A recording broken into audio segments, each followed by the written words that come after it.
Bueno, buenas tardes, bienvenidas, bienvenides a esta segunda sesión del ciclo La Paraula en Disputa, que es un ciclo y un proyecto financiado por la Fundación Autónoma Solidaria de la Universidad Autónoma, la Facultad de Traducción y en colaboración con el Centro LGTBI, que nos hospeda tan amablemente siempre.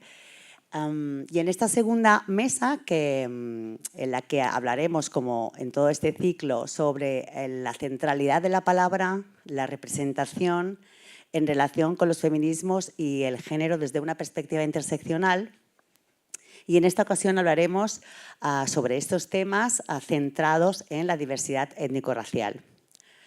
Al igual que hicimos en la primera mesa, redonda que celebramos en diciembre, y lo hicimos sobre discapacidad, en este caso también se plantearán cuestiones relacionadas con la construcción del discurso, la centralidad de la palabra, la importancia que ella tiene, la representación de la identidad / identidades y el impacto que todo ello genera en el imaginario colectivo. Para todo esto contaremos con la presencia de nuestras invitadas, a quienes agradecemos mucho su presencia aquí, a Pastora Filigrana, Paloma Chen, Aissat Mbalo y Carolina Meloni, que ha sufrido las causas del activismo del 8M porque ha cogido un resfriado que la ha dejado en casa. Y bueno, los efectos colaterales de poner el cuerpo en las cosas, así que bueno, lamentablemente no podemos contar con ella en este momento. Y también, por supuesto, con la complicidad de Fetas Amants, que nos acompañarán y nos darán también la interpretación y otro lenguaje necesario. Y la complicidad de mi compañero, Ángel Castelló, que va a ser quien va a abrir la mesa. ¿Se me oye, no? Sí. Gracias, Lupe. Seguro que todas ya conocéis a las invitadas que tenemos hoy aquí, pero voy a hacer un refresh por si alguien lo necesita de cada una de ellas, a excepción, evidentemente, de Carolina, que pues no puede estar y le deseamos una recuperación rápida, ¿no? Entonces, empezando por más a mi derecha, tenemos geográfica. Tenemos a Pastora Filigrana, que es de Sevilla, es abogada y defensora de los derechos humanos. En 2020 publicó El pueblo gitano contra el sistema mundo, reflexiones desde una mirada feminista y anticapitalista. A su lado tenemos a Paloma Chen, que es escritora, poeta y periodista valenciana de origen chino. Colabora con medios como El Salto o Picara Magazine y forma parte de la red Transnational Migrant Platform Europe. Es autora del proyecto documental Crecer en un chino, que vio la luz en 2019, del poemario en papel Invocación a las mayorías silenciosas, publicado por Letra Versal en 2022, y del poemario app multilingüe Sean Shui Pixel Scenes de 2023. Sus poemas han sido traducidos al inglés por Lawrence Schimmel y Julia Connor para World Literature Today, Modern Poetry in Translation, Poetry Northwest y Action Books. Y por último tenemos a Aissat Mbalo, que nació en Cervera en 1994, es graduada en Periodismo y Humanidades por la Universitat Pompeu Fabra y ha pasado por el máster en edición de la Universitat Pompeu Fabra en colaboración con la Barcelona School of Management. Ha trabajado en publicidad y marketing y ha llevado a cabo la comunicación de Periferia Cimarronas, entre otros. Actualmente es cofundadora de la editorial Yande y coeditora de la revista de creación Branca. De nuevo, bienvenidas. Y nos gustaría abrir esta segunda mesa redonda lanzándoos una cuestión, ya entrando en materia, sobre cómo relacionáis cada una de vosotras el lenguaje y el discurso con la representación de la identidad, ¿no? Y de qué manera ese lenguaje influye en la forma de expresar vuestras propias ideas. Si quieres empezar tú, Paloma, Pastora, iba a pasar. Iba a pasar. Muchas gracias, Ángel. Hola, buenas tardes. Bueno, me ha tocado romper el hielo. Encantada de estar aquí de verdad, sinceramente, no solo porque no conocía el centro, sino me emociona mucho ver este público, sinceramente, porque muchas veces hacemos este tipo de actos y solemos ser las mismas personas que estamos en la lucha contra el racismo o personas racializadas las que compartimos los espacios, ¿no? Y ver esta diversidad aquí, bueno, pues te llena de alegría, sinceramente, y enhorabuena a la organización por conseguirlo. Bueno, son preguntas difíciles y tengo como 1 minuto 30, ¿no? para dar respuesta a esto. Bueno, yo lo que siempre digo es que el lenguaje, lo simbólico, las imágenes, las palabras construyen realidades materiales, ¿no? En los últimos años hemos asistido a estos debates muy polarizados sobre luchar contra lo simbólico o lo material, conquistas materiales o conquistas simbólicas, ¿no? Y incluso algunas acusaciones dentro de los movimientos de izquierda o la izquierda más tradicional diciendo que la disidencia política nos conformábamos con conquistas simbólicas a niveles discursivos, ¿no? Y no con transformación a nivel material, ¿no? Así que en los últimos años nos ha tocado dar estos debates, para mí, falaces, que polarizan entre lo simbólico y lo material, o lo discursivo y lo material, ¿no? Porque efectivamente los discursos construyen realidades materiales. Hace poco escribía en el prólogo de un libro de un amigo y yo decía, la imagen de las personas gitanas que se ha representado históricamente a través del mundo de la literatura o del arte tiene mucho que ver con las prácticas concretas, políticas, administrativas que se han hecho y se han puesto en práctica contra la población gitana, ¿no? Para sostener una persecución de siglos se necesita mucha connivencia social, se necesita convencer a mucha gente que es necesaria toda esta legislación represiva contra las personas gitanas para el bien común. Y esa connivencia social se construye a través del discurso, de la imagen, desde los cuadros en los museos, desde la pintura, la literatura, ¿no? O más recientemente el cine. Y yo ponía en ese prólogo y decía, esa representación en el cine siempre del gitano robando la gallina, ¿no? En las películas de los años 50, de los años 60, una imagen tan recurrida y tan de chiste, posiblemente en la vida práctica, en la vida real, habrá motivado muchas intervenciones preventivas de la Guardia Civil, o por decirlo de otra manera, muchas paradas por identificación policial, de identificaciones policiales por perfil racial. ¿Me explico? O sea, la broma de representar al gitano robando gallinas construye realidad. Entonces el lenguaje importa, el discurso importa, ¿no? No solamente, no podemos conseguir profundos cambios materiales o transformaciones materiales si no disputamos en el plano discursivo. La pregunta que tú hacías de cómo usamos ya me callo y paso la palabra, pero claro, eso a la otra parte, así cuando queremos hacer la crítica o hacer el proceso de transformación y de la disidencia, también tenemos que observar qué lenguajes usamos para impugnar esos discursos hegemónicos. Es decir, el lenguaje importa también para la disidencia, para la contra, para la crítica, el cómo se construye esos discursos.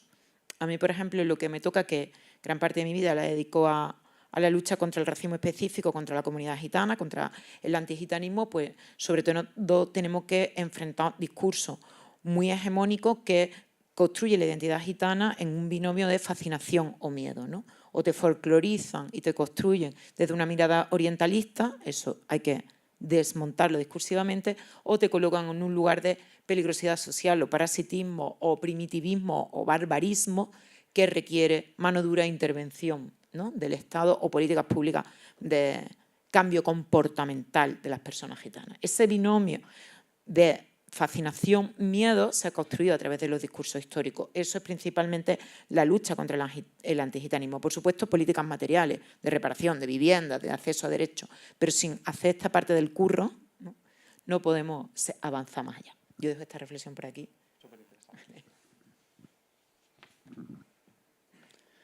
Bueno, muchísimas gracias a todas, a todos, a todes por venir y, bueno, por supuesto a ti, Lupe, a todas vosotras.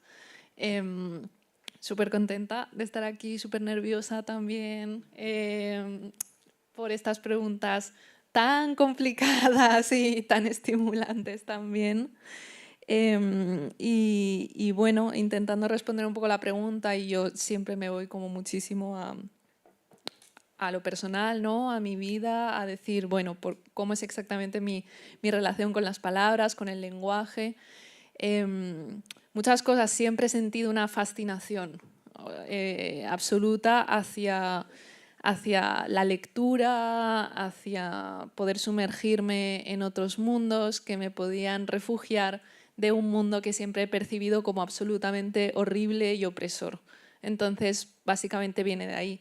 Yo defiendo la literatura también como entretenimiento, como evasión, o sea, como niña que ha estado muchísimo rato en el restaurante de sus padres haciendo los deberes, pero también viendo la tele, leyendo un montón de cosas, leyendo un montón de revistas, un montón de cosas relativamente intrascendentes, pues no sé, de algún modo, en cierto momento eso también me aisló. Siempre fui como esa típica niña muy introvertida que solo tiene su relato interior casi, es decir, que no es capaz como de hacer un relato también como hacia el exterior. O sea, yo siempre he sentido como que el exterior te está imponiendo ciertas formas de comunicarte y ciertas formas de construir tu relato que a mí me parecían absolutamente violentas e imposibles, ¿no? Es decir, al final para yo que siempre me he sentido, ¿no?, como viviendo entre varios mundos porque mis padres son chinos migrantes en Valencia,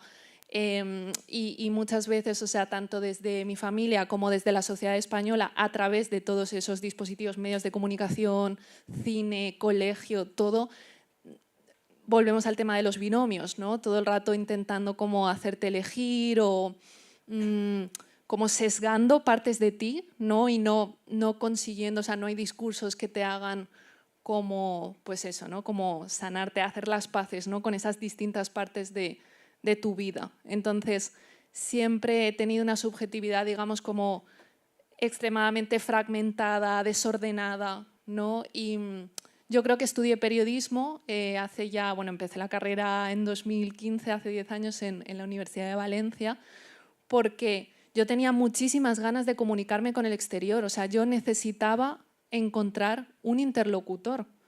Y al final, pues bueno, a mí el periodismo me gusta, me interesa, me gusta su poder de representación, de crear nuevos relatos, pero ahora mismo, y aunque sigo trabajando de periodista, pues he descubierto más en la poesía una herramienta como mucho más poderosa y más interesante para mí, quizá porque como estás trabajando directamente con el lenguaje, que es tu materia prima, ¿no?, creando imágenes que en toda su complejidad están intentando reflejar la complejidad de tu identidad y de tu vida, pues al final he encontrado que el lenguaje poético es muy, bueno, es muy adecuado, ¿no?, muchas veces para reflejar estas realidades que muchas veces están como muy fragmentadas, desordenadas, confusas.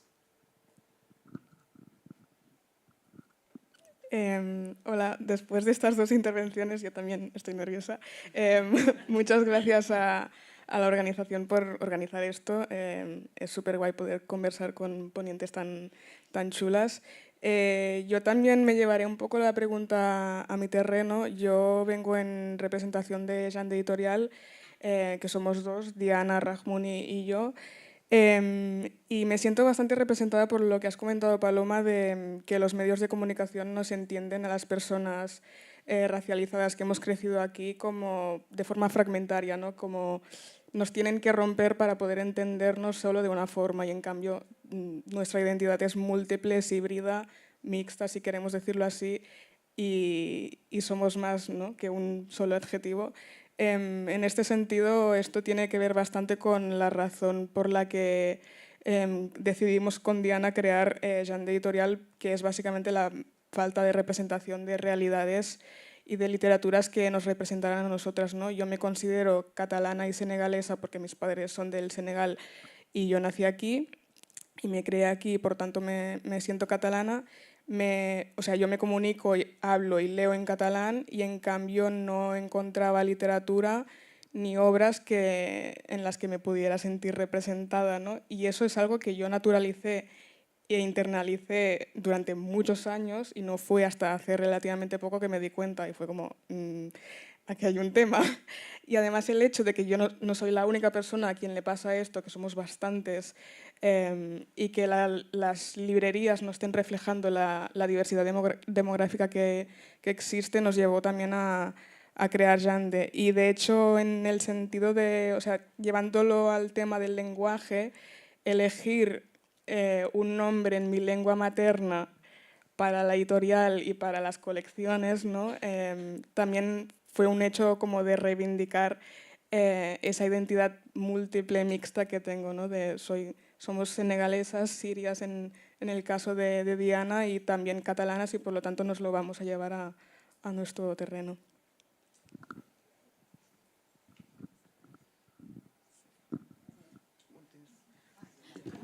Vale. Bueno, aquí yo ya veo que han empezado a salir temas que creo que van a ser como el hilo transversal, ¿no? La idea de las identidades, de lo fragmentario, de lo no hegemónico, ¿no? De ese sesgo, ¿no?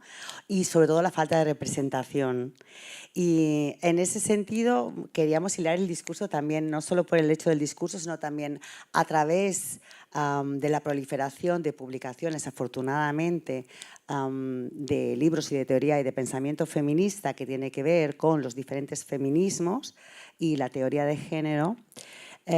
¿Cuáles son las traducciones de los libros que a vosotras, ya no solo como vía de conocimiento, sino también como decir, ah, mira, esto me representa, o aquí están hablando de algo con lo que sí que me estoy identificando? Y a través de esos libros, ¿cuáles han sido esas lecturas con las cuales vosotras habéis podido utilizar para vuestra práctica, bien como activistas o para vuestra práctica profesional? Y si también echáis de menos lecturas que solo están en lengua original extranjera y no tenéis acceso. No sé si quién quiere responder. Paloma, ¿o sí? ¿Quieres empezar tú, Aisata? Bueno, Pero os podéis interrumpir y todo, sí, sí. O sea, no pasa nada. Sí, quitar. Hay dos. Hay dos. Yo lectura sí, o sea, una lectura concreta feminista que leí y me sentí representada fue Bell Hooks, que creo que también es un referente para muchas, ¿no? Había leído, sobre todo en la carrera en humanidades, bastantes artículos, ¿no? Feministas y sobre el género, pero no fue hasta que leí Bell Hooks más tarde o sea, más allá de la carrera que me sentí representada y de hecho es un texto, concretamente el de Todo sobre el amor, al que vuelvo una y otra vez y lo tengo todo subrayado y me sentí apelada, ¿no? Y fue como aquí, o sea, el hecho de sentirme apelada no es algo que no siento como algo normal, pero debería ser normal, ¿no? Es un tema.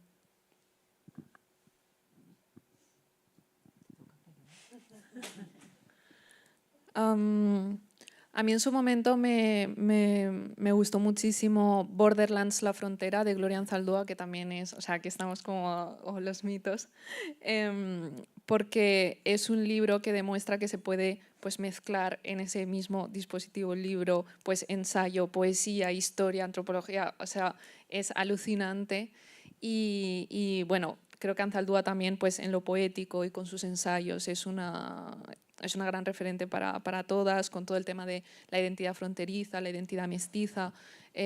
Por supuesto que luego, o sea, Anzaldúa también ha sido criticada por cierta visión del mestizaje que tiene sus cosas.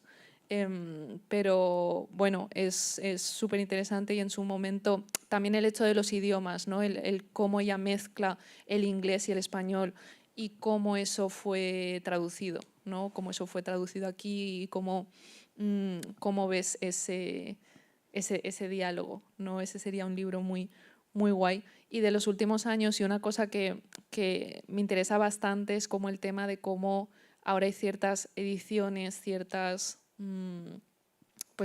publicaciones que se están como contextualizando con prólogos y con epílogos muy interesantes de personas activistas intelectuales aquí que están o sea, le aporta mucho más. O sea, no es solo esa traducción, sino que también es pues esa contextualización. O sea, se me ocurre, por ejemplo, el libro de Contra el feminismo blanco de Rafia Zakaria, que tiene un prólogo muy interesante de Esther Mayoko. Se me ocurre, hace relativamente poco entrevisté a la que, bueno, ella ha traducido un libro de Bell Hooks, de hecho, que también súper referente, que se llama Hermanas del Ñame. Y entonces en esa entrevista para El Salto yo le pude preguntar muchas de mis inquietudes respecto a la traducción, y la verdad es que fue muy interesante porque ella, tanto en el prólogo como en el epílogo, y también respecto a cómo pensar esa edición, que es una edición tanto mexicana como española, creo que para Utópicas Ediciones, pues invita, por ejemplo, invita a 2 mujeres negras activistas que establezcan un diálogo, y ella también explica cómo su traducción tiene explícitamente, ¿no?, como una visión antirracista. Y bueno, la entrevista, si a alguien le interesa, es súper interesante. O sea, yo le pregunto también de cosas de, bueno, ¿y qué otras cosas, digamos, explícita o implícitamente racistas hay en otras traducciones, por ejemplo? Y apunta a la versión española de Cómo ser antirracista, de Ibram Kendi, un libro de Elizabeth Acevedo, por ejemplo, donde ella habla de que es el español como que piensan muchísimo, claro, en que es un libro dirigido a gente española blanca, y entonces no piensan en cómo pues, los personajes están hablando. O sea, directamente, ella me estaba contando en plan, es que, o sea, hay determinadas palabras que si estás todo el rato vosotros, ¿sabes? Pues es que estás poniéndolas a hablar como tú quieres, no como ellas hablan, ¿no? Entonces, bueno, fue muy interesante. Muchas gracias, Paloma. Bueno, claro, la traducción es básica para llegar al pensamiento y ponerlo en diálogo. Yo hablaba de antigitanismo y de feminismo gitano antes de conocer la teoría decolonial.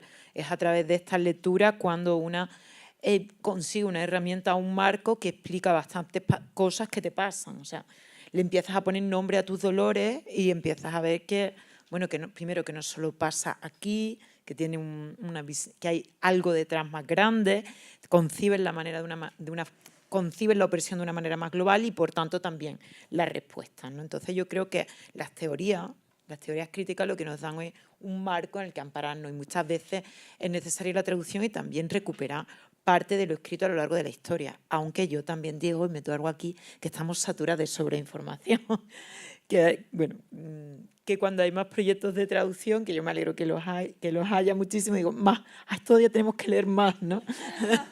Ya está bien, yo no leo en inglés, no leo nada en inglés, y entonces, pues si no puedo abarcar todo lo que hay escrito en castellano, pero no, bueno, más allá de la broma, sí que esto es importante y en mi propia práctica ha sido muy necesaria. Pues no repetirme con las compañeras, claro, porque el feminismo chicano de Gloria Aldalzúa, pues también para mí es un referente, pero bueno, sobre todo el pensamiento afroamericano, el de Angela Davis principalmente. Yo tuve la oportunidad de prologar una de las ediciones que sacó ACAL de Angela Davis, ¿no?, de Clase, Género y Raza, y como muy bien ha dicho Paloma, eso te pone en diálogo con lo que ya está escrito, ¿no? Y al final te das cuenta que nada nuevo bajo el sol, que llevamos peleando con el mismo monstruo, aunque se manifieste diferente en las 3.000 viviendas de Sevilla o lo que estaban contando a finales del siglo XIX en los estados del sur de Estados Unidos, ¿no? Pero te das cuenta que el monstruo es igual y te sirve para recuperar algunas herramientas que también se ha puesto en práctica. Pero bueno, más allá de lo afroamericano, a mí también, la verdad que lo que más me ha ayudado prácticamente, incluso para escribir mi libro, han sido 2 traducciones que creo que están una que está en francés, que es de Julia Botella, que es la traducción a Cali, se llama Los blancos, los judíos y nosotros, que es una escritora y activista decolonial, líder del Partido Indígena de Francia. Ella es de origen argelino, es francesa de origen argelino, y por ejemplo, su planteamiento muy contemporáneo, actual, lo está escribiendo hace 5 años o 7 años, me ayuda a mí mucho, por ejemplo, para todo el marco decolonial de mi libro del pueblo gitano contra el sistema mundo. Y esto no hubiera sido posible sin esa traducción, porque no solo te está traduciendo las palabras, te está traduciendo todo el universo del partido indígena, ¿no?, de los trabajadores, bueno, de las personas francesas racializadas, ¿no?, y todo lo que conlleva. Y eso, pues, quieras que no, te te pone en diálogo con ello. Yo resaltaría esa por aportar algo más, ¿no? No sé si queréis ir respondiendo, tenéis toda la libertad, ¿eh? ¿Sí? Sí, yo quería como... Ha surgido un tema que has dicho tú, Pastora, del que están saliendo muchos libros y se está creando mucho. Esto es algo que con Diana nos preguntamos, ¿no? En plan, ¿tiene sentido crear una editorial cuando hay tanta creación y tanta producción? Pero luego nos surgió otra pregunta que es... quién está ocupando estos espacios y por qué no nos creemos con derecho a ocupar estos espacios con otras literaturas. Y eso, que te animo como elegir entre todo lo que se está publicando y leer más. Exacto. Sí, bueno, súper interesante todo lo que decís, recogiendo un poco lo que habéis dicho cada una, ¿no? Esto de la idea de la traducción no solo como una herramienta para la circulación de ideas o del pensamiento crítico feminista con un enfoque interseccional y demás, sino también para crear referentes, que son súper importantes también y motivan, ¿no? a cada una a meterse un poco en estos mundos. Y siguiendo con esta conversación en torno al discurso, el lenguaje y la traducción, otra de las preguntas que queríamos tratar aquí es qué palabras utilizamos para definir la propia identidad, ¿no? ¿Con qué nos quedamos? ¿Con etnia, con raza, con identidad o diversidad étnica y racial, persona racializada? O incluso Aisata, en la primera pregunta lo retomo, ha hablado de identidades híbridas o mixtas. ¿Qué palabras podemos manejar en este sentido para no caer pues, en paternalismos o en estigmas o en estereotipos? No sé, Paloma. No tengo ni la más remota idea. Ni idea. O sea, tenemos que crear palabras como todo. Bueno, vale, seriamente hablando. Y bueno, también uniéndolo, voy a intentar ponerme como más pragmática, por ejemplo, en periodismo y en medios de comunicación y desde la facultad y todo, siempre me he encontrado muchos problemas, o sea, en muchos frentes, ¿no? Es decir, muchas veces, o sea, cuando estoy entrevistando activistas, ¿no? O sea, cuando estoy escribiendo sobre determinados temas, o sea, se utiliza un vocabulario que luego, pues, a mi jefa, es como que, ¿what? No entiendo nada, o sea, ¿qué está pasando? ¿Qué se está diciendo? Y entonces, simplemente para mí el tema del lenguaje es una disputa constante. Yo utilizo un montón de palabras dependiendo del contexto. Tengo unas palabras como bastante, digamos, habituales que me parecen que como que habla mucho sobre mí. O sea, yo en general, o sea, entiendo, por ejemplo, con el tema de persona racializada, hay bastante debate con eso. Yo normalmente sí que lo utilizo, porque aunque es verdad que las personas blancas también están pues racializadas, pues como que se está haciendo. O sea, muchas veces el problema, ¿no?, es que las palabras están como reforzando otra vez las mismas cosas y no las estamos desmantelando, ¿no? Pero, pues bueno, ningún término es perfecto y no es que quiera caer en ninguna clase de relativismo, pero para mí muchas cosas es como muy provisional, ¿no? Y entonces, pues de momento yo sí utilizo esa palabra. Hay muchas otras palabras que al principio las podía usar, pero que luego me han incomodado conforme ha avanzado el debate colectivo, ¿no? O sea, cuando hace unos años yo me identificaba como segunda generación de chinos y tal, es como, pues no sé, a lo mejor al principio a mí me dio, a lo mejor durante los primeros, yo qué sé, un mes, que conocía esto, como que pensaba, ¡wow!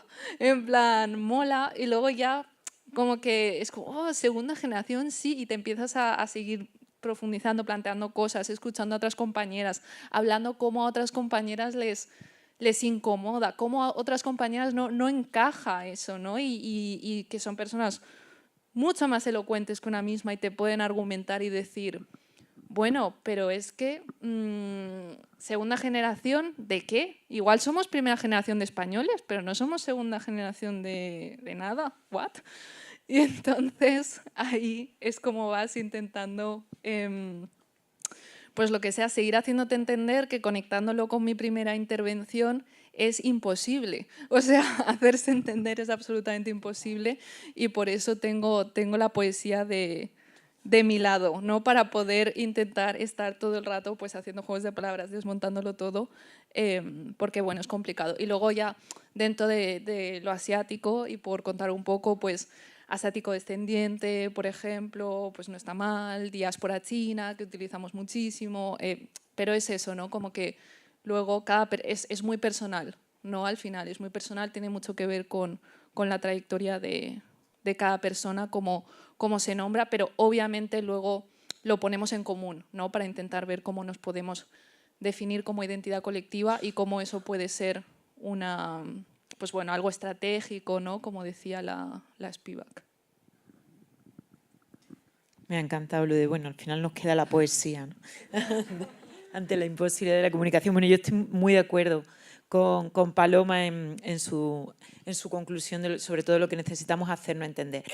El lenguaje es algo vivo y además está cargado de emoción y es normal que estos debates siempre van a estar vivos. Es decir, no vamos a llegar a un momento en el tiempo, en la historia, donde ya sí tenemos los conceptos adecuados y correctos para poder expresar, sobre todo porque estamos expresando malestares y estamos expresando disidencias y estamos expresando deseos de lo que queremos en un futuro, de cosas que ahora mismo no existen, es decir, de derechos que estamos imaginando, o sea, que al final te queda la poesía en gran parte, porque son lenguajes complicado. Entonces no vamos a llegar a ese momento, ¿de acuerdo? Siempre va a estar en debate.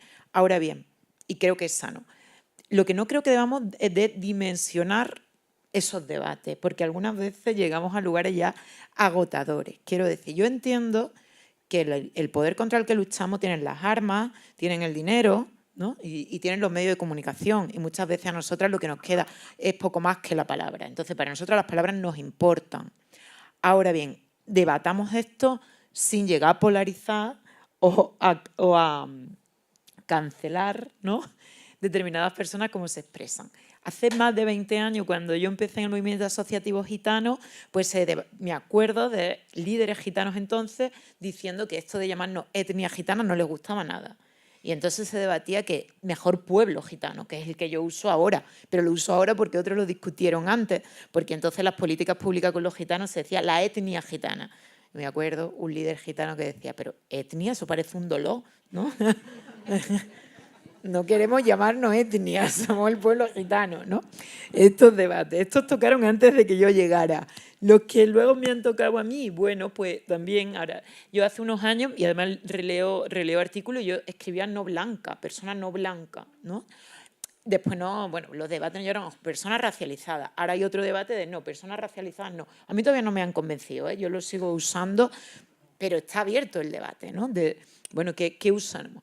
Yo he tenido la oportunidad de trabajar en algunos instrumentos jurídicos que hablan del racismo, bueno, pues en el anteproyecto de ley contra el racismo, que aún no existe, pero ahí está la carta de deseo de aquí de Cataluña, o en algunos instrumentos a nivel estatal, y esto siempre es un debate, porque ¿cómo llamamos, qué nombres ponemos a las personas que están siendo objeto de la protección de ese instrumento jurídico? Ponemos personas racializadas, ponemos víctimas del racismo, víctimas no porque nos revictimiza, personas afectadas por el racismo. Es mejor hacer una numeración cerrada o abierta, quiénes son las personas afectadas por el racismo y poner toda la reta y la persona gitana, afrodescendiente, ¿no? O mejor buscamos algún concepto aglutinador que proteja a todas. En fin, yo estoy hablando de la ley porque es lo que me toca, pero son debates.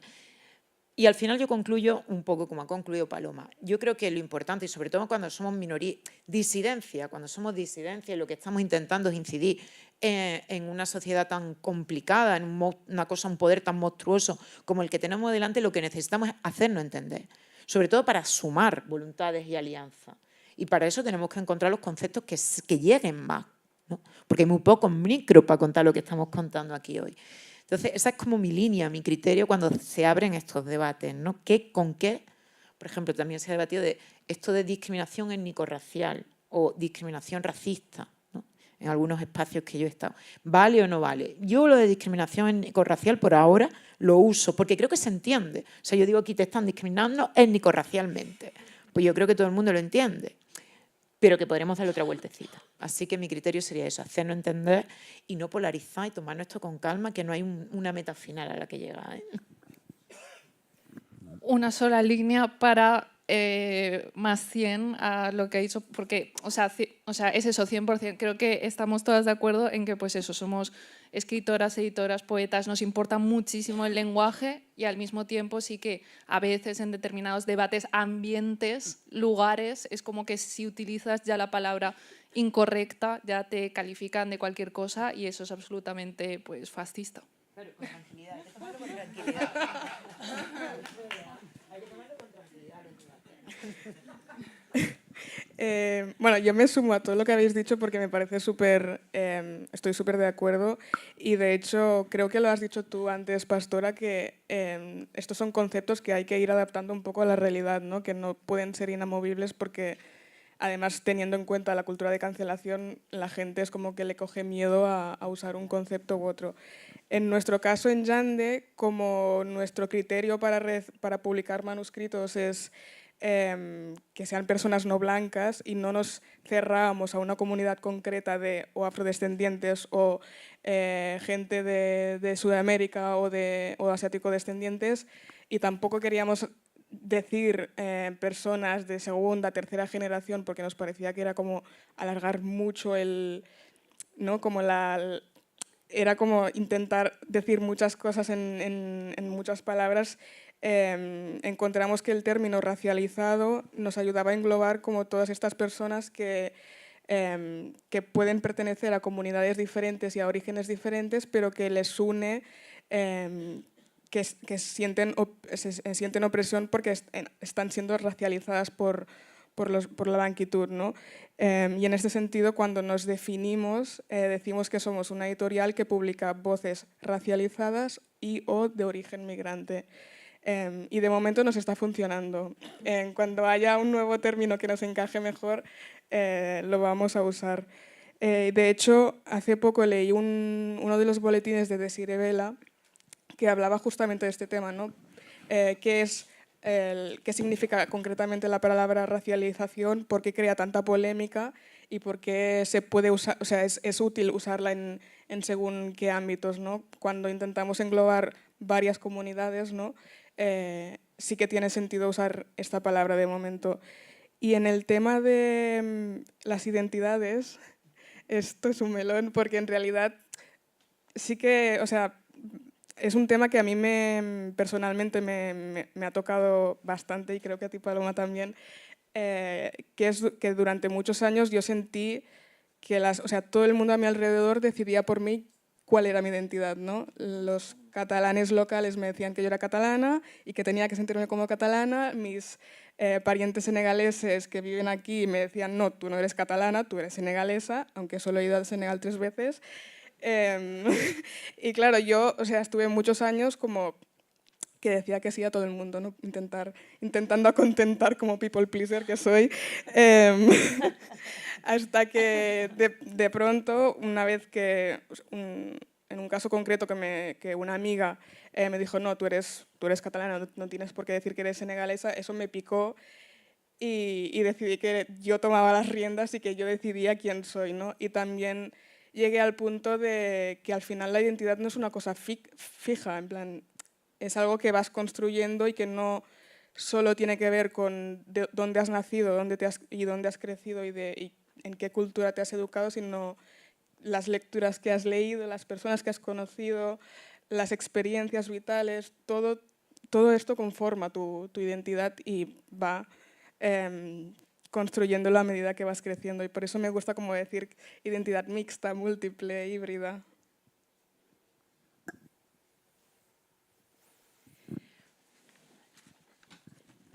Otro más 100 a todo lo que ha dicho Aissata. Me siento muy identificada con todo lo que has dicho y con este tema de cómo las denominaciones, cómo nos llamamos a nosotras mismas. Cuando miro mis perfiles de redes sociales de los últimos 15 años, es como China, alicantina, utielana, o sea, española de origen chino, no sé, es que ya me voy a poner como china de origen español casi, ¿no? O sea, en plan, es todo como un vaivén de cosas y 100% eso de que todo el mundo está decidiendo por ti, ¿no? Y te lo están como cuestionando, en plan, ¿y por qué? ¿Por qué dices que eres china de origen español? ¿Por qué? O sea, ¿sabes? O sea, como todo el rato y es muy cansado, ¿no? Como estar justificando constantemente. Bueno, muchas gracias. Seguimos con el tema. No nos vamos hacia otro tercio, pero lo que queríamos ahora es como plantearlo desde el punto de vista de la academia y de la formación de traductores y traductoras, que son quienes al final traducen, ¿no? Ese pensamiento y se encuentran en la disyuntiva de decidir qué términos utilizar. Muchas veces desde la academia, obviamente ya sabemos que predomina la blanquitud y hay un extractivismo también epistemológico en muchas ocasiones, diría que es predominante. Y también la idea de la moda del término interseccional, que como concepto, metodología de análisis, a veces no se aplica a lo racial cuando nace de ahí, ¿no? Y de qué manera, es decir, quién está legitimado, ¿no? Para hablar, ¿no? Cuál es el lugar que se tiene que ocupar y de qué manera se construye, cómo podemos elegir, ¿no? Cuando se parte desde ciertos lugares y qué podemos exigir a las editoriales, ¿no? Porque al final la traducción es una práctica política, ¿no? Ahí lo dejo. Empezamos con la editora. Tremenda pregunta. Además es un melón muy grande el tema de las traducciones y quién las hace y por qué.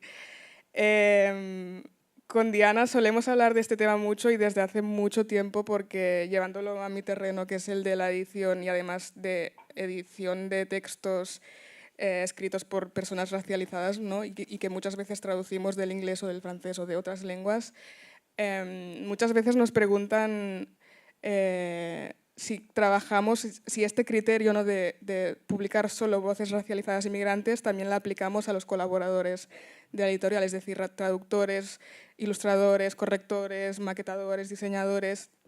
Y siempre decimos que sí, que siempre que sea posible vamos a intentar trabajar con personas también racializadas inmigrantes de aquí para que entren en el circuito, ¿no? Cultural.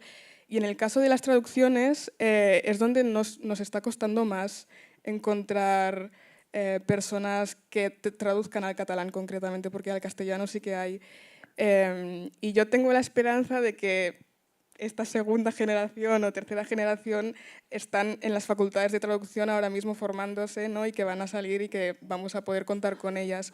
Pero de momento lo que estamos haciendo es intentar encontrar sinergias entre la obra a traducir y un traductor o traductora concreto, ¿no? En plan, intentamos que la traductora tenga cierta, o sea, si no es una persona racializada y no ha sufrido la migración, que al menos tenga cierta sensibilidad con el tema de la novela que va a traducir, ¿no?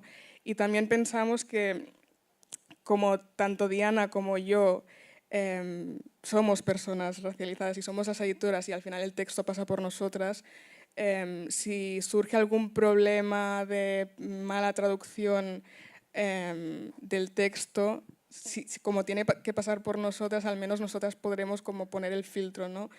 Y además conozco una autora que de hecho es una autora racializada, no ha publicado con nosotras, no voy a decir su nombre, pero me contó que su obra la escribió en catalán y la tenía que traducir al castellano y la traductora cambió el significado de algunas frases en tono racista. Y además la obra, o sea, es un ensayo de no ficción sobre su propia vivencia como persona racializada y eso hizo que el segundo libro que publicó buscara una persona, ¿no? que tuviera más sensibilidad con el tema y además o sea, que tuviera que mirar con lupa la traducción y revisarla súper bien. Y eso, si conocéis a gente, a traductoras o traductores racializados migrantes que traduzcan al catalán, ¿Están contratando? por favor, estamos desesperadas.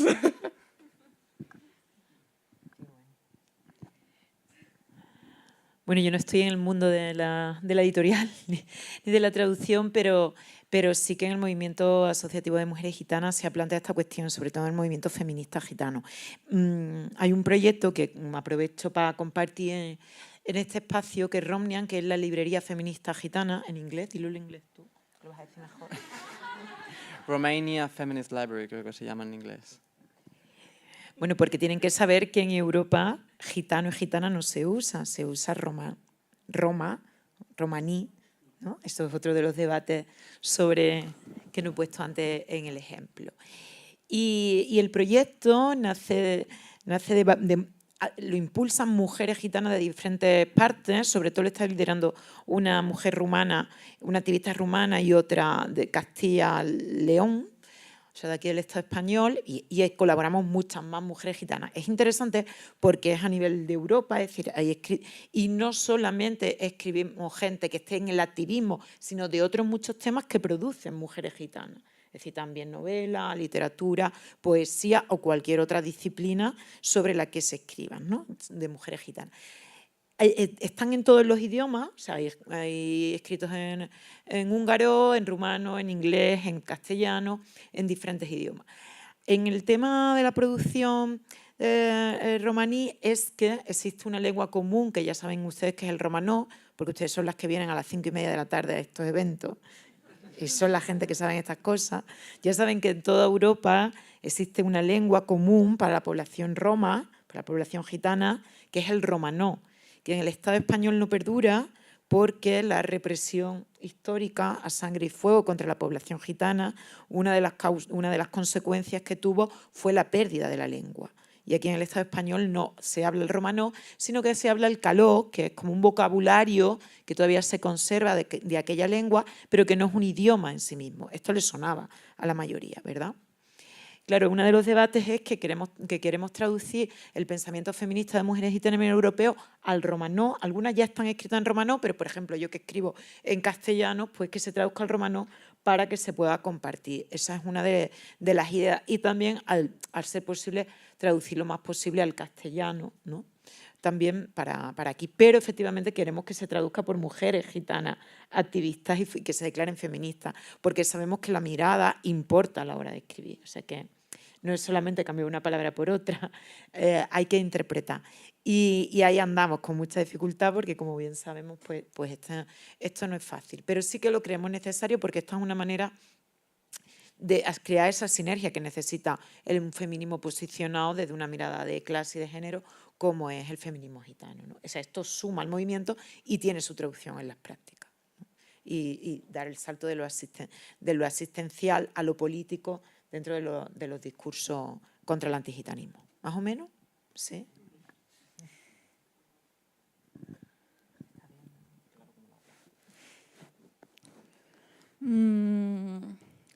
Pues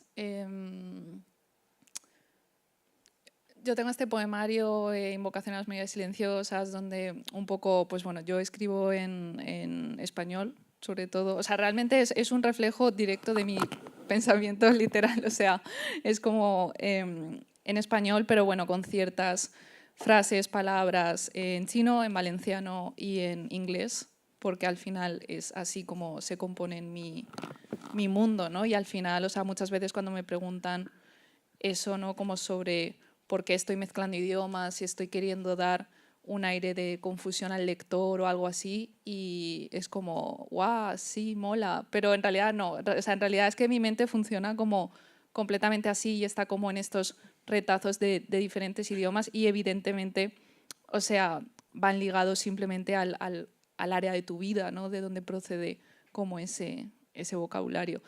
A la hora de poder quizá traducir Invocación a las Mayorías Silenciosas a otro idioma, pues ¿cuál sería mi criterio para la traductora? Sería que fuera mi amiga, me encantaría que fuera mi amiga. Es decir, yo voy a decidir quién me va a traducir, o sea, voy a decir, tú sí, tú no, tú sí, tú no. Y de algún modo ya en plan más serio es por lo que tú has dicho, ¿sabes? De que tenga esa cierta sensibilidad, ¿no? O sea, Ahora mismo hay una traductora chino-estadounidense que sabe español, que ha estudiado español, que ha traducido algunos de mis poemas y claro que me encanta, ¿no? Porque tiene como todo ese bagaje, pero incluso si no fuera así, es decir, pero entendiera muy bien al final de lo que estamos hablando, pues ya está, ¿no? Y nada, yo desde aquí pues que admiro muchísimo el trabajo de los traductores y traductoras en general, o sea, me parece una bestialidad, o sea, yo que siempre he sido un poco fantoche con esto, en plan traduciendo para mis padres, para todo el mundo. Está este poema que se llama El poema de la puente, dentro de esta antología que se llama Esta puente mi espalda, donde está Gloria Anzaldúa, que es una súper antología mega referente. Hay una poeta que tiene este poema súper chulo donde habla de que está harta de traducir. O sea, hay una parte que es como, es que hago más traducciones que las putas Naciones Unidas de mierda. Estoy todo el rato, o sea, soy una... Y también esta idea de que somos, o sea, claro, en mi caso, como hija de migrantes, etcétera, etcétera, etcétera, esta idea también de que somos solo puentes, ¿no? Es decir, de que ella en el poema habla de esto, ¿no? De que todo el mundo quiere ser quiere a través de mí como ir de un sitio a otro, entender esto, ¿no? O sea, como, pues, por ponerlo muy general, ¿no? Como los españoles quieren a través de mí saber cosas de China y al revés, ¿no? Y muchas veces eso lo que hace es pues volver a ponerte en un lugar también como de poca agencia, cuando en realidad tienes muchísima agencia, ¿no? O sea, cuando en realidad como traductora tienes muchísima agencia, por eso yo me inventaba todo siempre y así. Pero bueno, ahora que de algún modo sí que estoy intentando como profesionalizarme un poco en eso, pues ya no lo hago, Contrátame. Bueno, pues bueno, ahora sí que es verdad que hay una nueva generación, ni segunda, ni tercera, ni primera. Hay una nueva generación de personas racializadas que ya están estudiando en nuestras facultades. Así que en la próxima fira que montemos en la facultad podéis venir para pedir traductoras.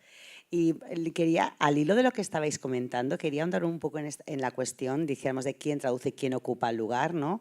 Que veíamos en la primera sesión que estaba Javier Sáenz de Álamo y hablaba sobre el tema de traducir, ¿no? Traducir lo queer, y hablaba también que de traducir desde un lugar que no fuera hegemónico, ¿no? También como que te ampliaba el espectro para tener esa sensibilidad de decir, ¿qué esto qué quiere decir? Me interrogo, lo amplío, lo pongo a nota de pie, contextualizo, hago una especie de labor no pedagógica, pero sí política, ¿no? Sobre lo que quiere significar, ¿no? O como estas alianzas que se hacen de prologar, ¿no? Personas racializadas, por ejemplo, Desiree Vela es un ejemplo, ¿no? También vosotras, pero Desiree también lo hace mucho en las traducciones. ¿Qué pensáis, por ejemplo, en las obras que, por ejemplo, de feminismos asiáticos o feminismos árabes que muchas veces no llegan o llegan a través de otras lenguas que ya han pasado otros filtros, ¿no? De segundas lenguas y no sabemos ese filtro cuál ha sido, que eurocéntrico seguro, pero que no sabemos, que no llegamos al original, ¿no? No sé si hay una respuesta para eso.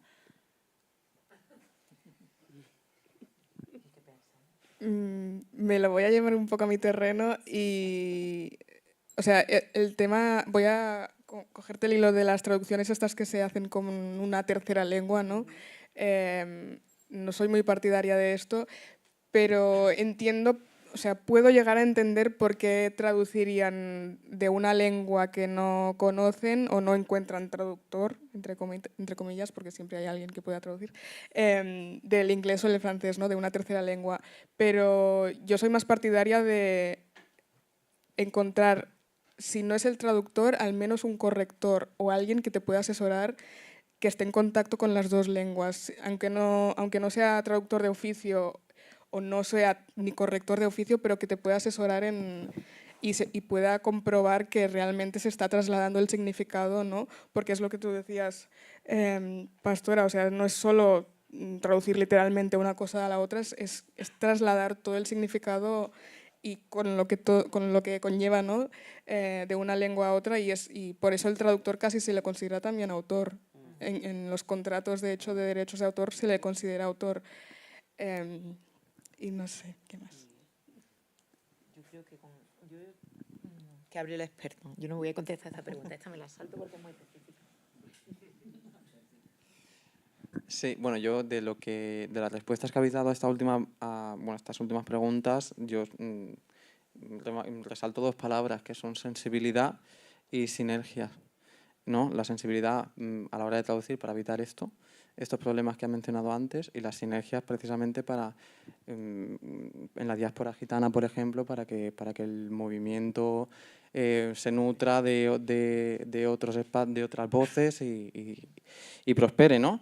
Entonces, vamos a seguir, antes de acabar ya con las recomendaciones y tal, con una última pregunta incidiendo en el tema de la traducción.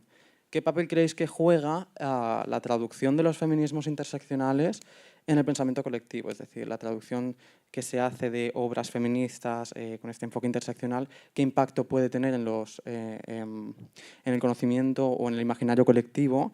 ¿Y qué beneficios y qué riesgos puede suponer esta traducción? Que conteste quien quiera. Yo lo lanzo. Eso es difícil, es un examen. Sí. Vale, pues entonces voy simplemente lo que se me ocurre, también conectándolo con la pregunta anterior, que no la estaba como elegantemente evitando, ¿no? Pero bueno, en general, o sea, yo como que siempre intento como leer las cosas en su, pues eso, ¿no? Como pues en español, en inglés, en chino, no sé qué.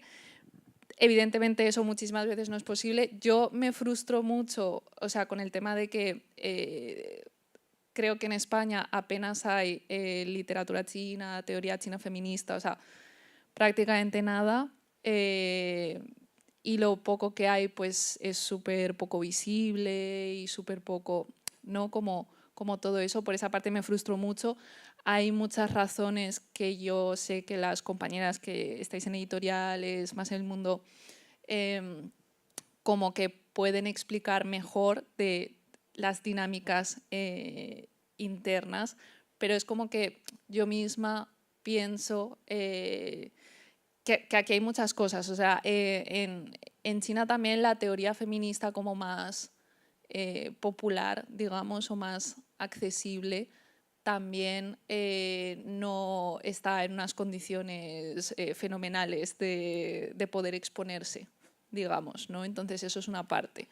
Hay una parte entonces que se hace de hecho directamente, que se podría hacer directamente en inglés o en otros idiomas, ¿no? Para ser más libres, para salvaguardar de algún modo algo. En inglés, en ámbitos académicos, yo he encontrado algunas traducciones interesantes, ¿no? de algunos libros, como por ejemplo, pues yo qué sé, de He In-chen, que es una famosa feminista, anarquista, que como más o menos de la época del 1900 o así. Y claro, eso como que me llega a frustrar más en el sentido de, ostras, pero es que esto está en inglés. Quiero decir, hay tantos traductores que podrían, ¿sabes? Y que tampoco se hace. Luego también en mi caso concreto, como me interesa mucho lo que es la literatura y la teoría de la diáspora, es decir, no solo de las personas que están en China, sino de las personas pues, que han migrado, etcétera, etcétera, pues yo qué sé, muchas de estas personas, por poner un ejemplo. Y este libro, honestamente, no sé si está traducido al castellano, yo creo que no, pero a lo mejor en los últimos años se ha traducido y yo lo desconozco. El libro de Minor Feelings de Cathy Park Hong, por ejemplo, creo que fue muy importante pues, para algunas de las activistas ahora mismo.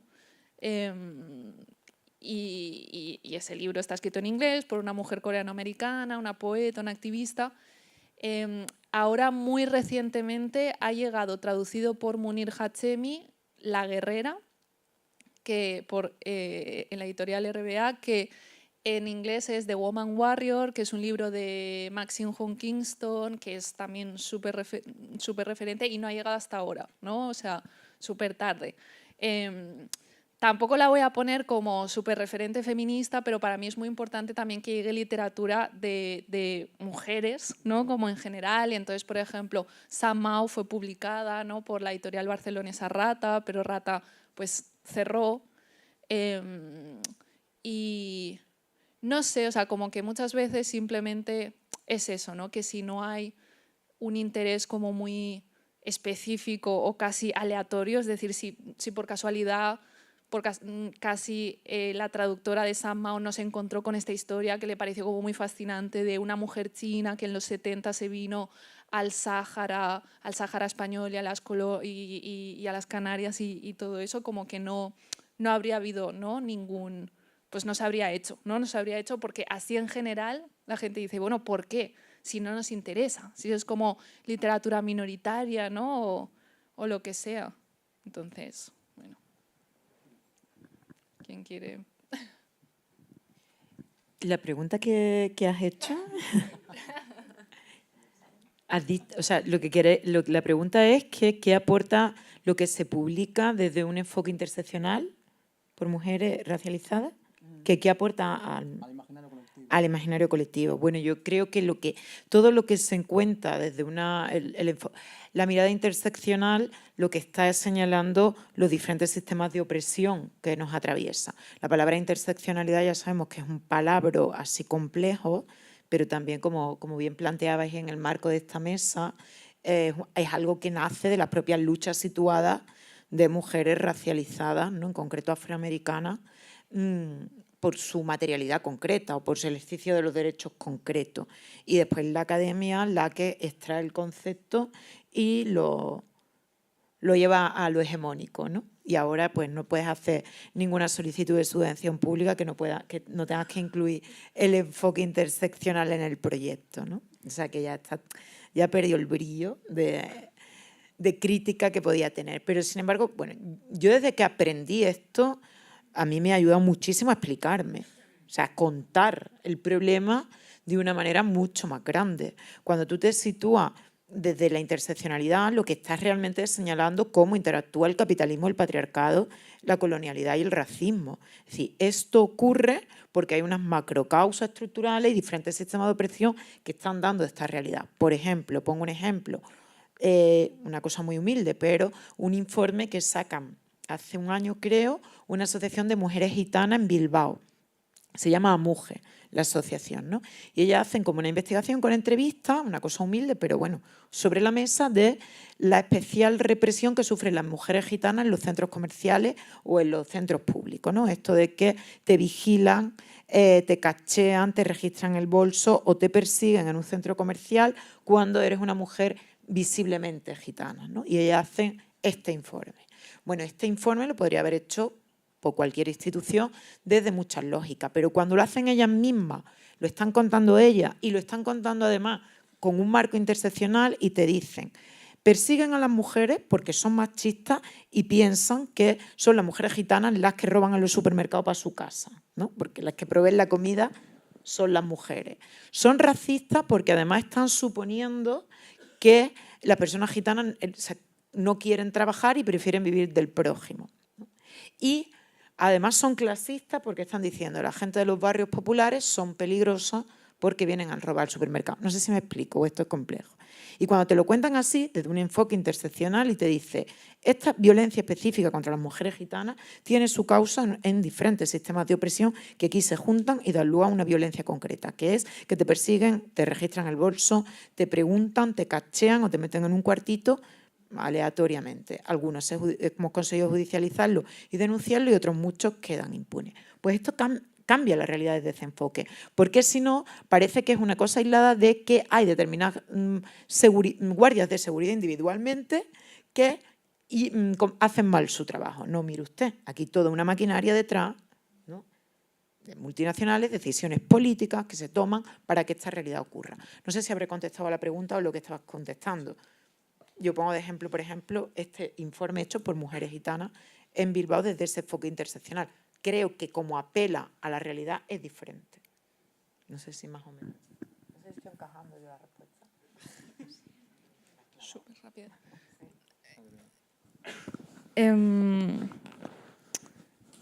Me acuerdo que también hablando con Junko Ogata, que es esta traductora afromexicana que tradujo a Bell Hooks para este libro que me pareció como tan interesante, yo le preguntaba sobre una crítica muy interesante que yo había escuchado de Esther Mayoko sobre el tema de que las editoriales españolas en general han encontrado un auténtico filón de oro con lo del feminismo negro, ¿no? Y entonces tenemos pues eso, un montón de Bell Hooks, un montón de Angela Davis, un montón. Entonces, claro, ahí hay un debate en el sentido de que por una parte está muy bien, ¿no? Está siendo como más accesible, nos estamos empapando de un montón de cosas súper interesantes ya en nuestra pequeña librería de barrio, ahí está, ¿acaso no soy una mujer? O sea, súper bien.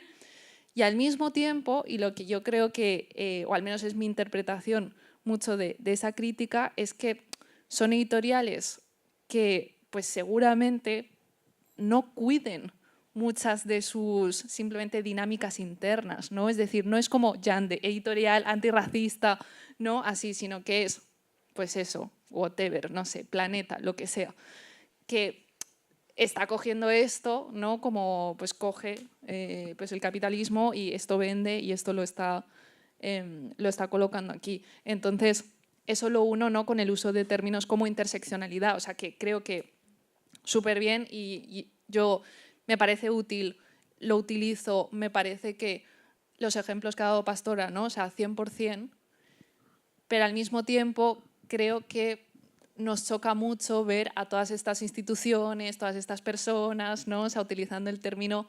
interseccionalidad cuando en su vida, en su trabajo, es que no lo están aplicando de ninguna manera. Ayer leí un tuit que me reí muchísimo, que era como, o sea, decía algo así como, sí, o sea, esa persona que te humilló y no sé qué, ahora mismo está haciendo un taller de justicia restaurativa para la universidad. Esa persona lo está haciendo ahora mismo, ¿no?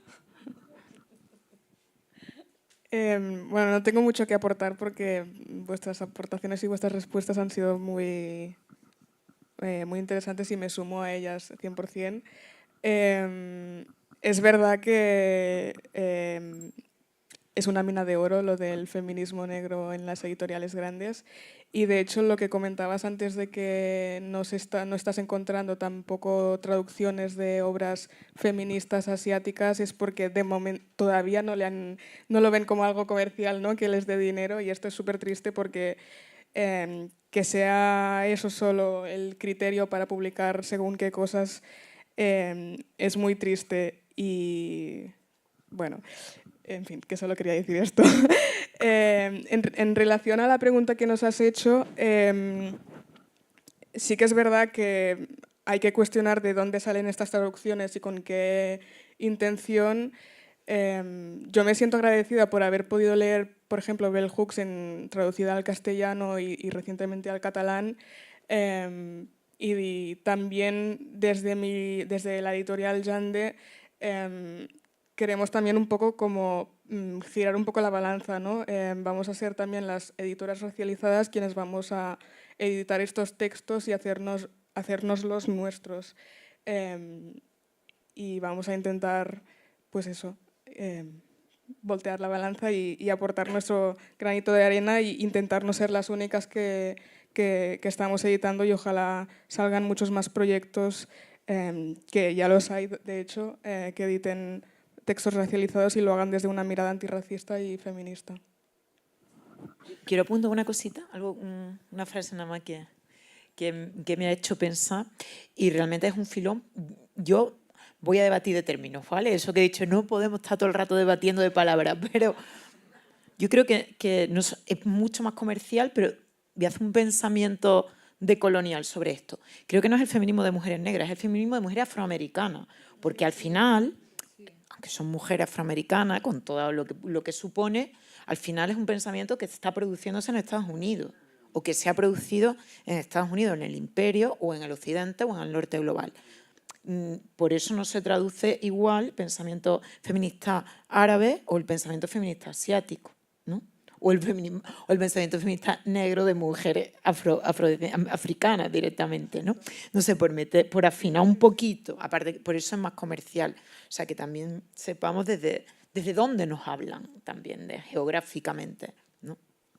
Sí, o sea, 100%. De hecho, es que esa crítica de Mayoko venía, en cierto modo, por esto de que no, o sea, las feministas negras españolas no están encontrando mucho espacio en las editoriales. Claro. Entonces, es como... Claro.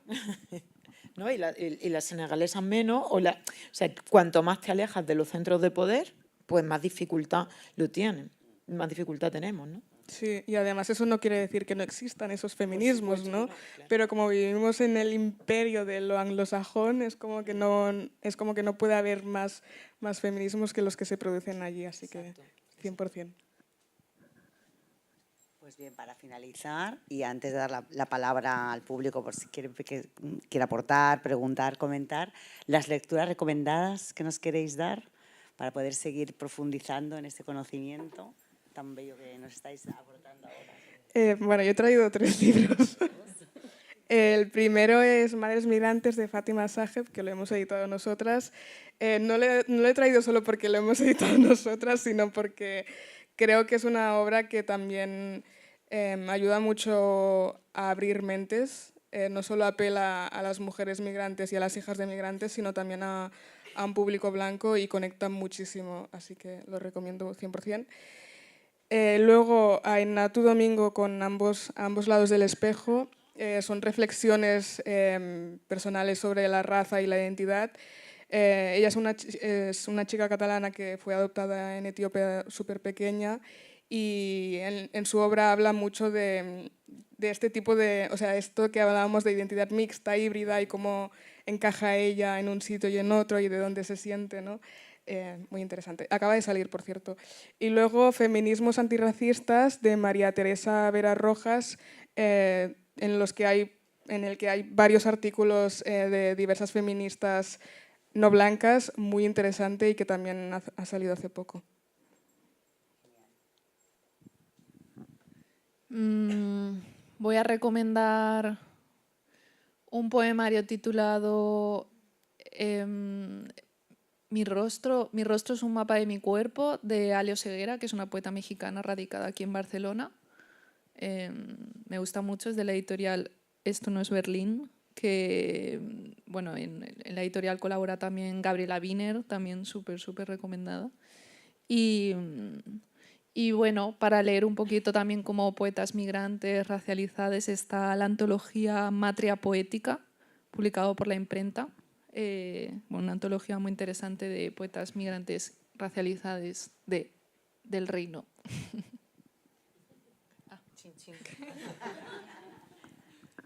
Bueno, yo no he traído los libros porque he venido en un avión hace un rato desde Sevilla y ya no podía con todo, pero bueno, a mí me ayudó mucho y es un libro polémico que te mueve mucho la cabeza y no se tiene por qué estar de acuerdo con todo, pero sí que invita a mover la mirada el libro de Shirin Ebadi, En la cárcel del feminismo, ¿no? Sí, ya tiene unos añitos, pero a mí me ayudó a moverme, ¿no? A no todo bien hecho. Y creo que ahora mismo en el contexto actual es bueno releerlo.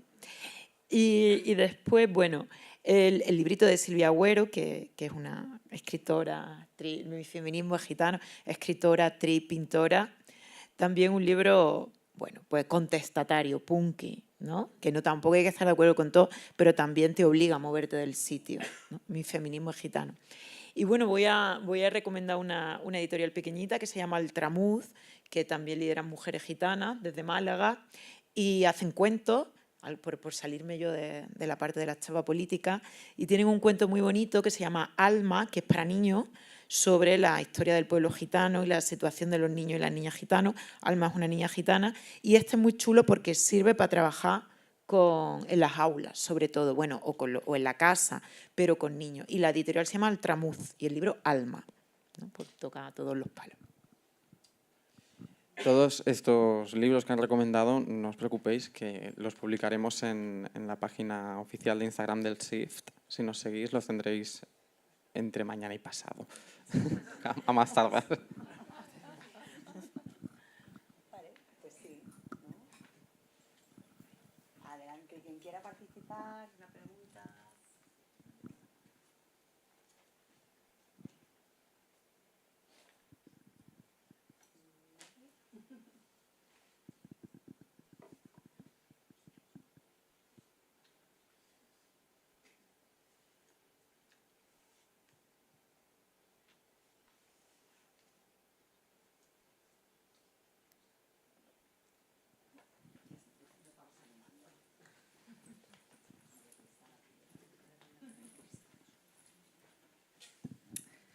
Hola a las tres, bueno, a los cinco. Estoy encantada de escucharos porque os sigo hace mucho tiempo. Soy colombiana y hago parte de una asociación que se llama Poder Migrante, que venimos haciendo hace tiempo activismo migrante y antirracista. Y básicamente quería comentar sobre eso, porque bueno, realmente cuando Lupe me invitó, no sabía que este iba a ser como el centro de la discusión y me parece muy interesante porque efectivamente, por ejemplo, nosotros dentro de Poder Migrante tenemos ahí la discusión interna sobre la palabra racializado. Entonces hay un tema ahí, sobre todo porque nosotros hacemos divulgación, porque estamos en contacto con la gente no académica y porque hemos sentido que hacemos un poco de ejercicio de traductores entre lo académico, decolonial, ¿no? Antirracista y el migrante de a pie, el migrante currante, el migrante, era como, bueno, hay como varias posiciones dentro del grupo. Nosotros somos gente migrante que estamos en toda España y básicamente nos sostenemos con una plataforma digital. Entonces, lo que hablábamos era, bueno, ¿y qué término usamos, no? La mayoría somos personas latinoamericanas, pero además personas latinoamericanas que en nuestros países somos leídos como blancos. O sea, nosotros ejercemos el papel del colono, ¿vale? Entonces, eso te rompe la cabeza, porque al final tú, en realidad, nombrarte racializado, yo creo que lo normal es que te sientas incómodo, o sea, te tienes que sentir incómodo, porque si no, mal vamos. Entonces, te sientes incómodo porque dices, pues yo es que realmente en la vida nunca había sido racializada. O sea, he venido aquí, me he convertido en una persona racializada, pero claro, yo no tengo ni comparación con alguien, como decía una amiga mía cubana, que es negra, que me decía, claro, tía, es que yo donde entro tengo que mostrar la mochila a la entrada y a la salida. Eso nunca me ha pasado a mí. Entonces, claro, quería un poco como compartir el hecho de la importancia de las palabras, sobre todo porque cuando haces ese ejercicio de divulgación más amplia, es finalmente lo que le queda a la gente. Entonces, la gente que nos ve, que nos lee, que nos escribe, se pregunta también por eso, porque es como, no, es cruzar realidades. Pasamos de una realidad en donde no somos personas racializadas a venir aquí y decir, claro, tengo que hablar del racismo, pero ¿cómo hago para hablar del racismo sin nombrarme racializado? Entonces ahí pienso en Antumi, que también hace toda una reflexión, ¿no?, sobre el tema de si el término racializado es un término marxista que nosotros no deberíamos aplicar, bla, bla, bla, ¿no? Entonces, bueno, un poco eso y como con muchas ganas ahora de explorar la editorial Yandé. Ojalá nos movamos, ¿no?, a escribir más y a comprar directamente con vosotros, porque creo que es una riqueza inmensa y creo que es una manera también de sentar la voz aquí. Ya está sentado el cuerpo, ahora hay que sentar la voz.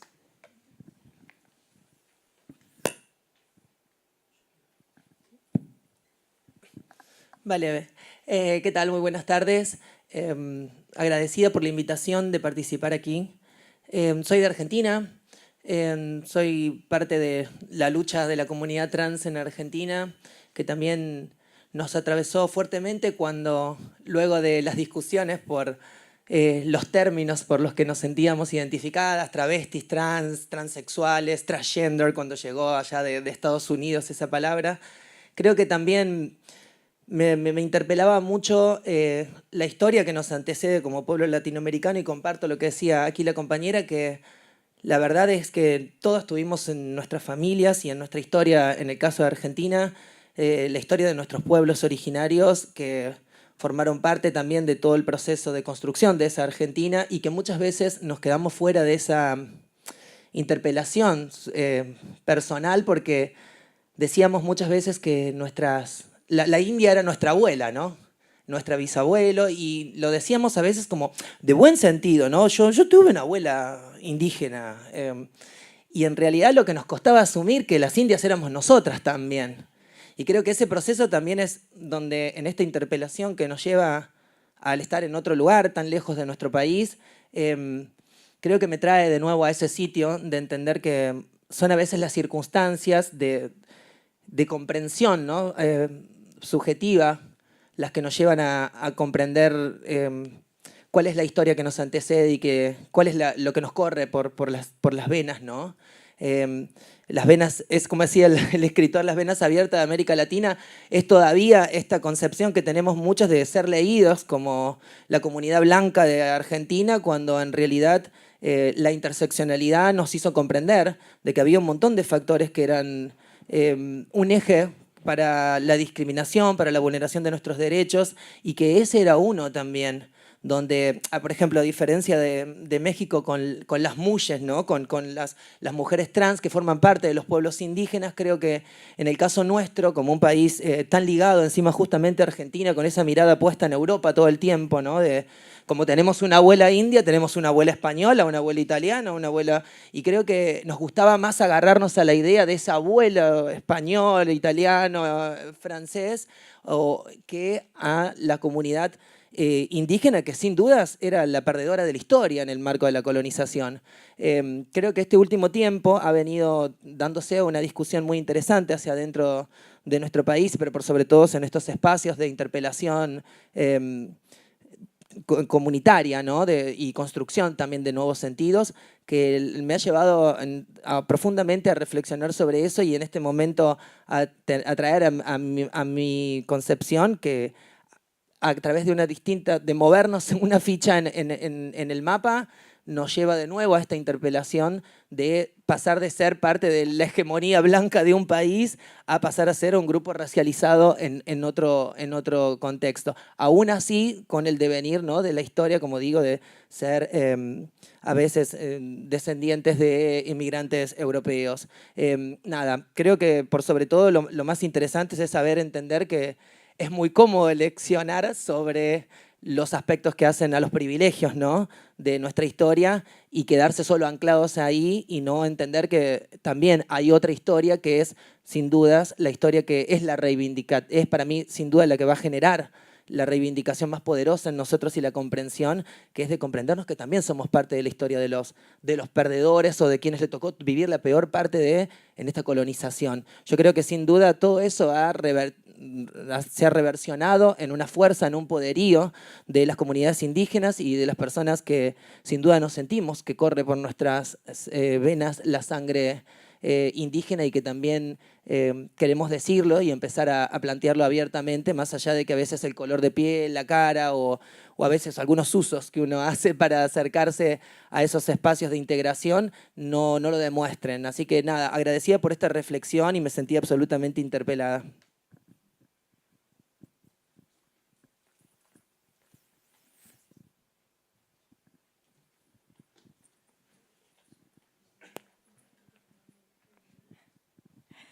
Bueno, muchas gracias. Me ha parecido súper interesante.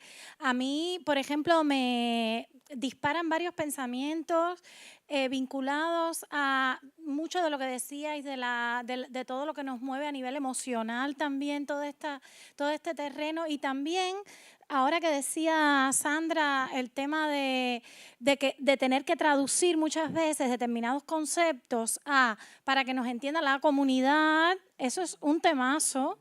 Y a mí me parece, por ejemplo, con lo que decías, Pastora, el tema de ¿qué tal? ¿Cómo lo veis vosotras cuando nos movemos en un... también nos quieren sin agencia, que es lo otro que pasa, que nos quieren a veces... O sea, yo he recibido críticas desde la hegemonía, digamos, que nos dicen, ay, es que utilizáis un lenguaje muy complejo y un lenguaje muy académico. Y esta crítica de colonial es muy academicista y no la entiende la comunidad. Es una crítica que me ha venido por el sistema, pero es una crítica que también me ha venido desde los movimientos antirracistas, como, ay, es que te pones muy académica y hablas demasiado complejo. Y entonces, como, mira, yo soy historiadora de arte, he pasado toda la precariedad a la que me ha condenado el sistema, pero sigo hablando como una historiadora de arte, eso no me lo va a cambiar nadie. Y entonces, ¿cómo lo veis vosotras? Es un melón.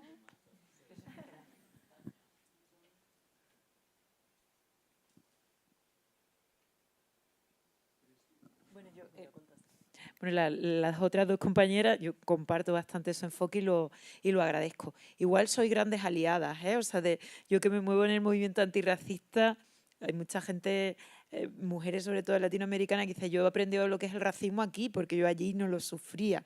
Y te bajas el pie en el aeropuerto en Barajas y te colocan en otro lugar, ¿no? Esa es la colonialidad. Pero tengo al lado grandes mujeres, así, ¿eh? Y están liderando y están impulsando el movimiento antirracista de este país desde ese dolor, ¿no? Y desde esa... Entonces, gracias por venir. Digo aquí, en general, a Europa. Porque ese dolor ayuda mucho. O sea. Y, bueno, yo voy a aprovechar y digo que yo soy una motivada, ¿vale? Y me considero un movimiento, porque si no, no te levantas por la mañana. Pero realmente el impulso grande, y además tengo aquí a Paloma Chen y lo digo también porque la he nombrado alguna vez, el impulso grande del movimiento antirracista en este país lo están haciendo esta generación de personitas. Es decir, gente que ya ha nacido aquí, que está atravesada de dolores, porque ya no es que ya no la pueden señalar como es que tú no estás en el lugar que debes de estar, porque es que han nacido aquí y han ido a los mismos coles, han comido los mismos bollicaos, los mismos dibujitos, las mismas canciones y sin embargo sienten esa discriminación que es puramente racial, ¿no? Y están liderando el movimiento antirracista y menos mal que están, porque yo creo que el movimiento gitano se ha visto muy reforzado por estas personas que están aquí, ¿no? Que tienen ese dolor capaces de organizar. Y para mí es la gran esperanza, ¿eh? Lo que estamos avanzando en el antirracismo es el dolor vuestro de bajar ese escalón de Barajas y que os bajen un escalón de humanidad de repente, esta generación y la juventud gitana que ya no traga con lo que tragaron una generación atrás, ¿no? Ya eso de que, ¿qué vamos a hacer si somos gitanitos? Si aquí que no podemos hacer nada, no te señales. Ya la generación que viene no aguanta eso. ¿Se ha entendido esto? Sí. Y algo que ha dicho la compañera, ¿cómo es tu nombre? Perdón. Maurel, gracias, porque eso es un melón que no da tiempo a abrir, pero tiene mucho que ver con el lenguaje que estamos aquí debatiendo. Un debate, y lo saco aquí, un debate que ha tenido el movimiento feminista gitano, que el movimiento feminista gitano es mujeres, algunas son religiosas, otras no, otras son mayores, otras son jóvenes, y nos encontramos con mucho respeto y debatimos en muchos espacios estos temas, ¿no? La propia palabra feminismo, cuando lo bajas a la comunidad, hay problemas. A la comunidad, digo a los barrios. Hacer un taller de feminismo en determinados barrios porque está tan cargada de negatividad por los medios de comunicación hegemónicos, la palabra feminismo, que casi que decir feminista ya es una mala persona, ¿no? Digo en el imaginario hegemónico, que hace mucho daño a las comunidades. Y tú cuando vamos a hacer un taller de feminismo, uy, yo feminista no, ¿eh? Y entonces debatíamos estas cosas y decíamos... Y algunas decían, preferimos llamarle igualdad de trato. Trabajamos lo mismo, pero al final igualdad de género, no igualdad de trato, no, perdón, igualdad de género, y hacemos un taller o unas actividades y buscamos una palabra que nos sirva para no asustar tanto y le llamamos igualdad de género, aunque estamos trabajando feminismo puro y duro, ¿no? Esto eran debates, estoy hablando aquí de debates internos, pero creo que lo he escrito también en algún artículo. Creo que es interesante porque es que las palabras, esto es lo que tiene el lenguaje, ¿no? Y lamentablemente el feminismo está demonizado por gran parte de los medios de comunicación. Y después hay que ir a las comunidades, o sea, que quien está trabajando en un barrio, en un pueblo, en una zona rural, esto es lo que encuentra. Y ahí es donde tenemos que reinventarnos y ser flexibles, ¿no? Y poner por delante la necesidad de hacernos entender y de sumar alianzas y fuerzas que acertar con el palabra concreto. ¿Me explico? No sé si... Esto da debate, esto es un melón, ¿eh? Esto es un melón. Pero esto es incidencia social y política, o sea que no es tan fácil.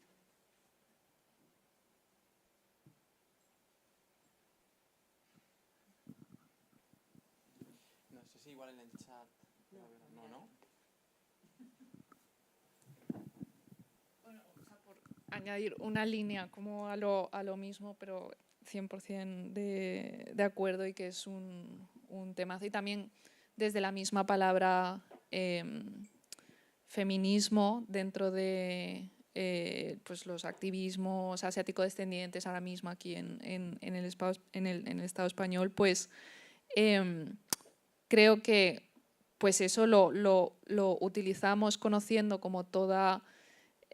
conociendo también que, bueno, desde cierta perspectiva, o sea, para nosotras feminismo también tiene herencia colonial, básicamente, imperialista, por la historia de cómo, pues también en China, cómo llegó el feminismo blanco occidental, digamos, que es lo que estoy intentando describir. O sea, más allá de si ha habido movimientos de mujeres chinas muchísimo antes de este conocimiento, ¿no? Llegara, pues ahí ha habido todo un issue, digamos, ¿no?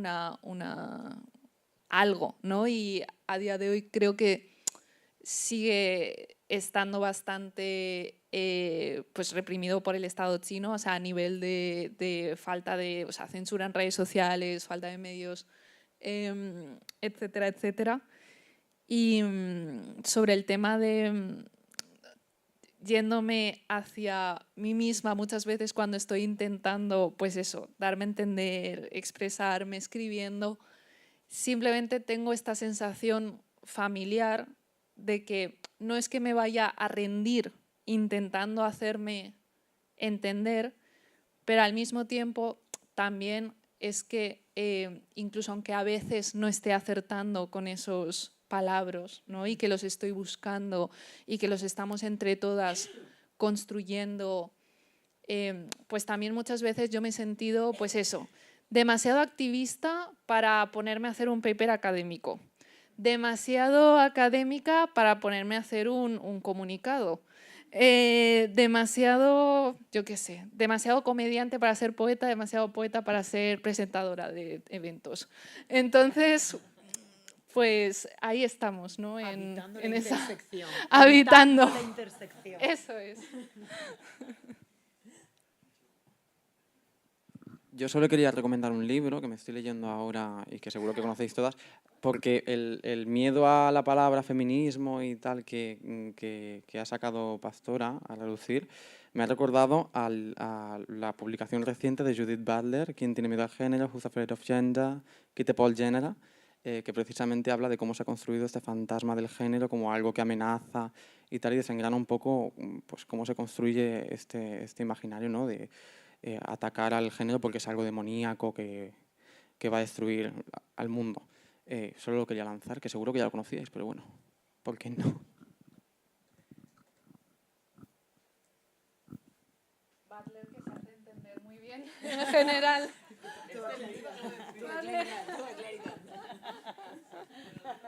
Es bastante digerible, ¿sabes? Se entiende bastante bien. Porque además son situaciones con las que se puede... Son situaciones con las que se puede empatizar, con las que nos podemos encontrar todas cuando hablamos de género, que seguro que nosotras en nuestras casas somos la típica persona que saca el tema del género, del feminismo y tal, ¿no? Pues Judith, pues precisamente, Judith Butler lo que hace es plantear estas situaciones y como intentar analizarlas un poco, pero de una forma bastante digerible. Yo a Judith Butler no la había leído tan bien como nunca.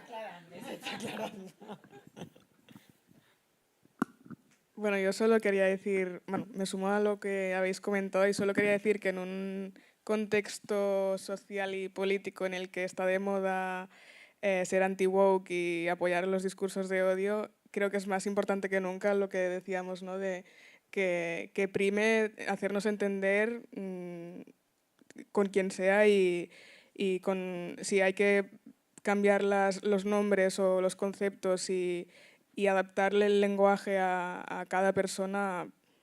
Si podemos hacer frente a los discursos de odio así, para adelante.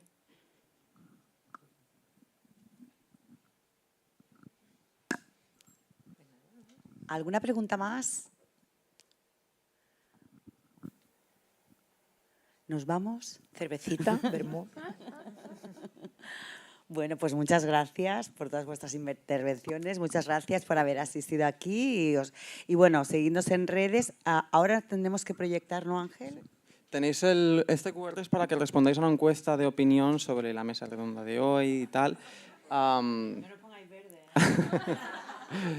Y esto, para que la respondáis, si podéis, por favor, nos serviría muchísimo, y que nos sigáis en redes sociales, @shift_UAB, creo que es, sí, y que subiremos ahí las lecturas recomendadas y algunos momentos pues, sobre este acto y demás.